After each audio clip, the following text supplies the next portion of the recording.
RDPC les libère immédiatement et sans condition, parce que sous quelque angle qu'on prend, n'est-ce pas, la situation, on se rend compte que c'est illégal. C'est illégal totalement. Donc, c'est vraiment de l'arbitraire pur. Et je pourrais vraiment démontrer en quoi cela est arbitraire, cette arrestation.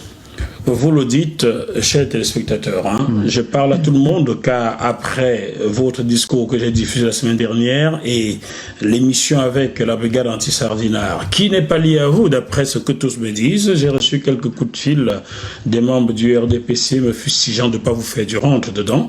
Je vais le redire ici, je n'ai aucune raison de faire du rentre dedans aux membres de l'opposition ou à la brigade anti-sardinard, car eux n'ont pas encore gouverné au Cameroun, ils n'ont rien dirigé, ils n'ont donc pas un bilan comptable à faire. Donc, pourquoi vais-je vous faire du rentre dedans? Je vous donne la parole afin que vous vous exprimiez et chacun a le droit de venir ici, prendre la parole et s'exprimer. Alors, depuis alors cette journée élective, avez-vous eu des nouvelles de vos leaders emprisonnés au Cameroun? Oui, les nouvelles sont... bonne entre guillemets dans ce sens que ils ont le moral haut, très haut, c'est ce qui compte pour nous actuellement. Et comme je l'ai dit tantôt, pourquoi ils ont le moral haut? Parce que en réalité les causes de l'arrestation sont floues, sont arbitraires. Pourquoi elles sont arbitraires?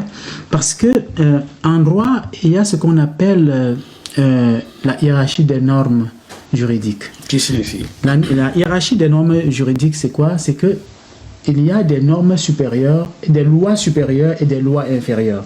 Les lois supérieures d'un pays, c'est quoi? C'est la Constitution.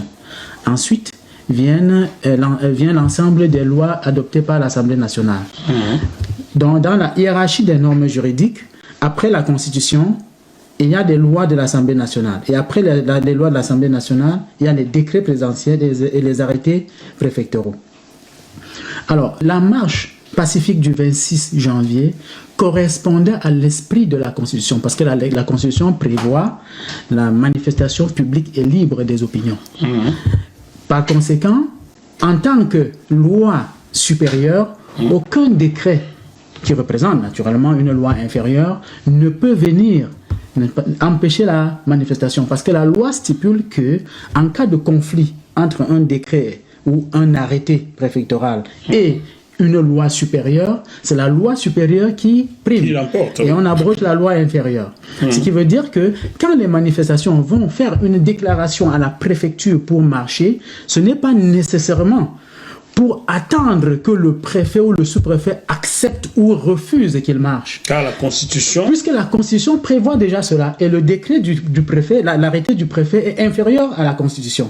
Ce qui veut dire que la déclaration que l'on dépose à la sous-préfecture est simplement à titre informatif, afin que le sous-préfet mette à la disposition des manifestants la police pour encadrer et protéger.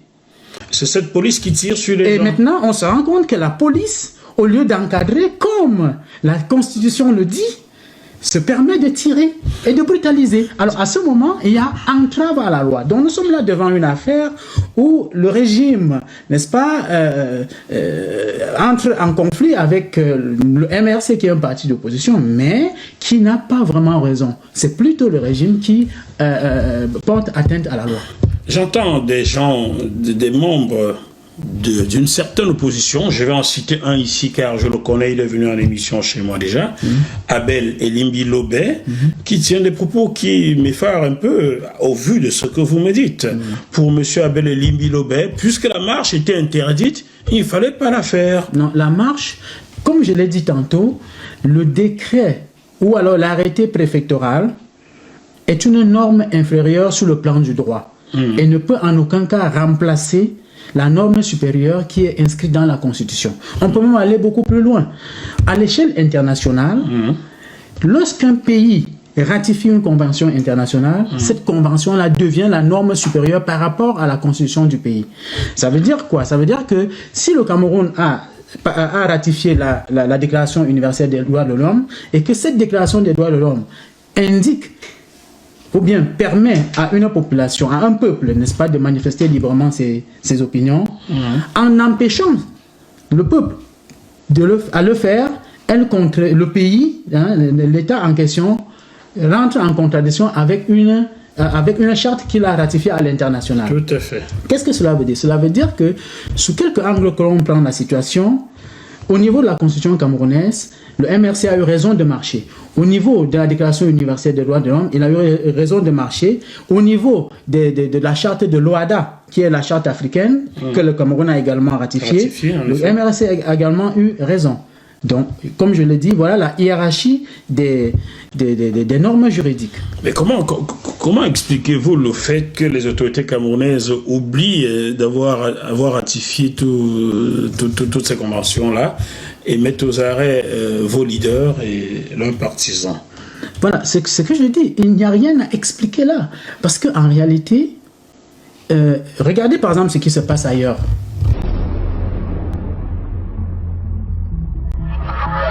Ce programme vous est proposé par Deviseo Fret, spécialiste du transport international Afrique, Dom-Tom, Océan Indien. Retrouvez-nous sur www.deviseo-fret.com. Téléphone +33 139 85 14 23. Prenons l'exemple des marches qui ont eu lieu depuis le hold-up électoral.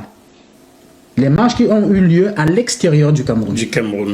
Il y a eu zéro. Il n'y a jamais eu, non, c'est pas ce que je veux dire. Je veux dire, il n'y a jamais eu interdiction de ces marches en France, en Belgique, en Allemagne, au Canada, aux États-Unis, partout. Pourquoi? Il y a même une autre ici à Ottawa. Il y a même eu les casses de la basse en France.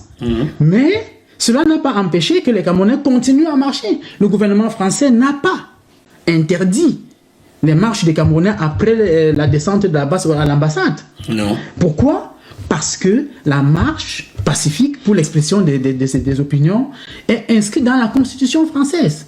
Donc, en aucun cas, un préfet français ne peut les interdire. Ne peut l'interdire, ces marches. Donc, ce qui veut dire que ce que le gouvernement camerounais fait à ce niveau-là ne répond à aucune logique sur le plan du droit. À aucune logique. Dites-moi, durant cette marche au Cameroun, y a-t-il eu des casses? Il n'y a pas eu de casse. Et c'est ça. Est-ce que le gouvernement camerounais déplore une quelconque casse? Aucune casse. Aucune casse. Et c'est là le problème. Parce que si au moins, n'est-ce pas, il y avait eu des casses de la part des manifestants, on aurait compris. Le président élu, Maurice Kamto, avait bien dit, allez à la marche, main nue. Si on vous offense, ne répondez pas. Et il n'y a jamais eu de réaction de la population camerounaise devant la brutalité de l'armée. Alors, sur ce plan... Même s'il y avait eu des casses en France, ici, il y a des marches des Gilets jaunes depuis le 17 novembre dernier. Et ça fait plus de 3 mois. Oui. Il y a eu des casses, mais ce n'est pas pour cela qu'on a interdit des marches. Non, on n'interdit pas les marches, puisque c'est prescrit par la Constitution. Bon. Est-ce que vous voulez parler à Maurice Guépé et que le Cameroun pond des lois que ces autorités ne respectent pas? Oui, bien sûr. Le Cameroun a des lois que les autorités ne respectent pas. Et on peut aller plus loin. Les autorités camerounaises sont hors la loi. Hors la loi. Regardez simplement au niveau des arrestations. On arrête des gens à Tchang, à Bafoussam, à Douala. Et on les transfère à Yaoundé. Ça, déjà, également, c'est une entorse à la loi. Parce qu'en droit, il y a ce qu'on appelle, on appelle ça les compétences des tribunaux. Il y a une série de compétences. Ah, êtes-vous sûr que ces tribunaux-là ont les compétences de leurs compétences ou les compétences de la compétence? Voilà. Donc, je veux dire ceci. Il existe 3 grandes compétences, n'est-ce pas? Oui. Il y a ce qu'on appelle la compétence matérielle. C'est la compétence qu'un tribunal a à juger des infractions ou des crimes précis. Oui. Alors, si on prend notre cas, on se pose la question, quelle est l'infraction commise par le MRC le 26 janvier 2019? Il n'y a aucune. Parce qu'il n'y a pas eu de casse. Il y a eu marche pacifique, main nue. Donc, l'objet, n'est-ce pas, de la plainte ici est inexistant.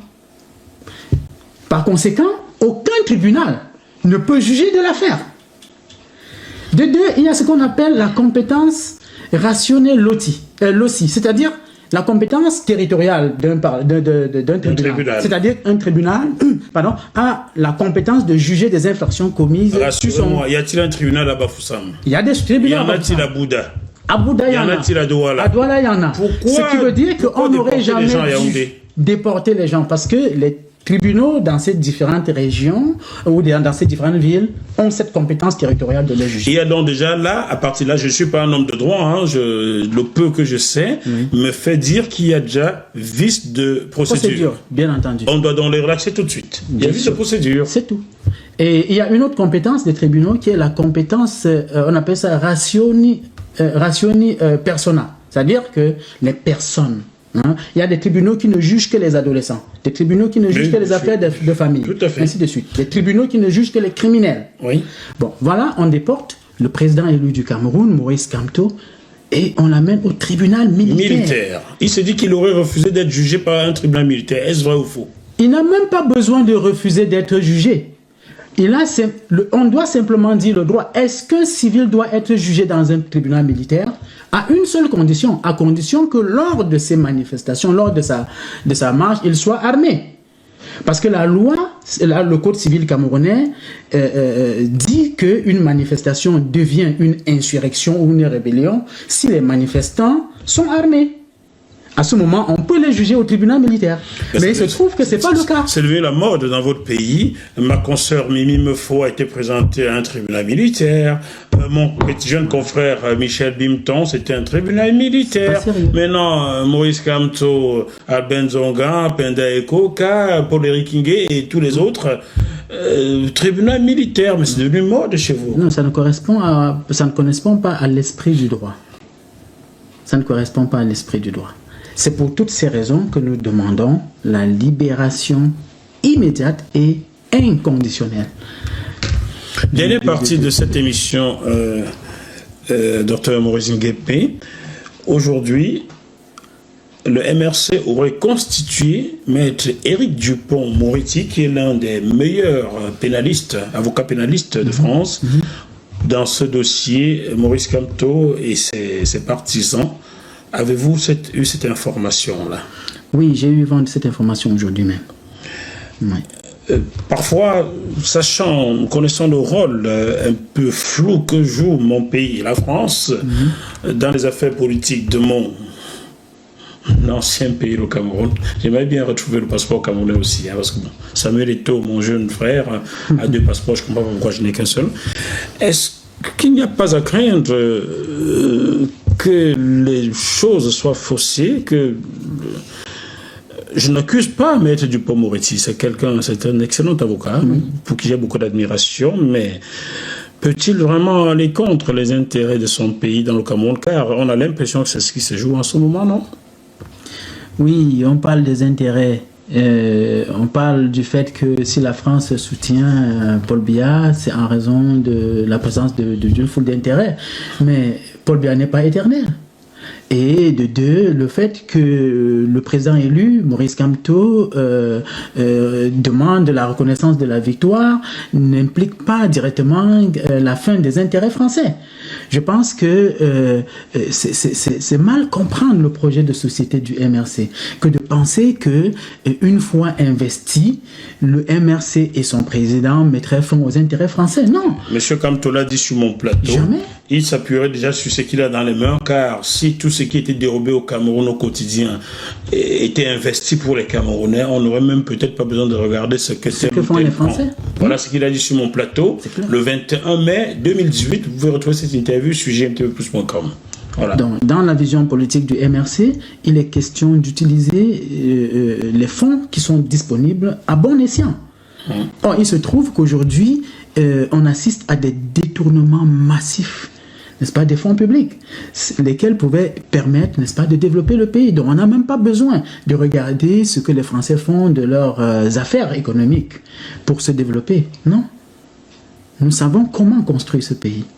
Et nous voulons que notre victoire soit reconnue. Nous sommes en mode résistance et on veut absolument, vraiment que la victoire soit reconnue, que le président Kamto soit investi dans les règles de l'art. Et à M. Biya, le président élu, a promis protection Parce qu'en réalité, ce ne sont pas les biens qui ont été volés qui nous intéressent. Ce qui nous intéresse, c'est que nous savons comment produire la richesse. Tout cela, tout ce qui a été volé peut être mis de côté. Mais nous avons des mécanismes, nous avons un plan de match qui nous permet de produire la richesse. En 5 ans, on va transformer le visage du Cameroun. Sans avoir à rapatrier les fonds qui ont été détournés. Je peux vous croire, car j'avais été au Ghana en 2008. Quand je suis retourné 5 ans après, Accra avait total, c'était métamorphosé. Je me suis dit, mais waouh, comment ils ont fait? Bien sûr, on peut partir de l'étape 0 et en 5 ans, devenir une puissance émergente. C'est possible. L'Allemagne était partie de l'état 0 en 1945. Toute l'Allemagne était détruite. Mais 10 ans plus tard, l'Allemagne est redevenue 4e puissance du monde. Pour développer un pays, ça prend maximum 10 ans. Maximum. Et nous avons la recette au MRC. Dr Mosengepe, si